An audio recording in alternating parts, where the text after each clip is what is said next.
ఇప్పుడు TV on చేసిన social media Facebook, WhatsApp, Instagram అన్ని చోట్ల ఒకే ఒక పేరు మారుమోగిపోతుందండి 2 రోజుల నుంచి.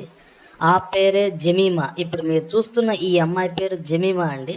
ఈ అమ్మాయి ఒక చరిత్ర సృష్టించిందండి మన భారతదేశం. మీరు విన్నది నిజమేనండి.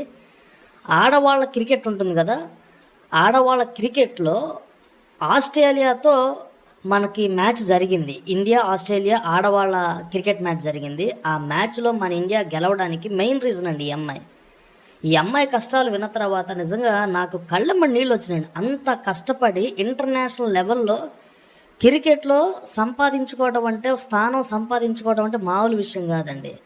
అయితే ఈ అమ్మాయి సెంచరీ కొట్టిందండి. ఆస్ట్రేలియాతో గెలవడం అంటే మామూలు విషయం కాదండి. లేడీ క్రికెట్ టీము ఆస్ట్రేలియా వాళ్ళతో గెలవడం అంటే నిజంగా చాలా టఫ్ మ్యాచ్ అనమాట. అయితే ఇండియాని గెలిపించడంలో ముఖ్య పాత్ర ఈ అమ్మాయి పోషించిందండి.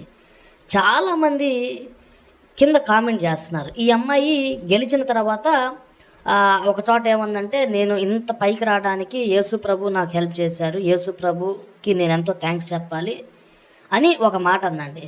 తప్పులేదండి, ఎవరి దైవాన్ని వాళ్ళు పబ్లిక్గా ప్రకటించుకోవచ్చండి. జై శ్రీరామ్ అంటారు కొంతమంది పబ్లిక్లో. ఎవరి దైవాన్ని వాళ్ళు ప్రకటించుకునే హక్కు ఉందండి, దాంట్లో తప్పు లేదు. చాలామంది ఈ అమ్మాయిని కింద కామెంట్లు పెడుతున్నారు, భయంకరమైన కామెంట్లు పెడుతున్నారండి.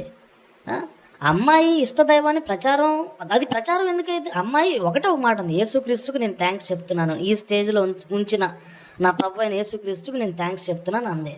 దాంట్లో తప్పే ఉంది. అందుకని అమ్మాయిని ఎందుకు తిట్టడం? అమ్మాయి క్రిస్టియన్ అవటం అమ్మాయి చేసిన తప్ప? ఎంతోమంది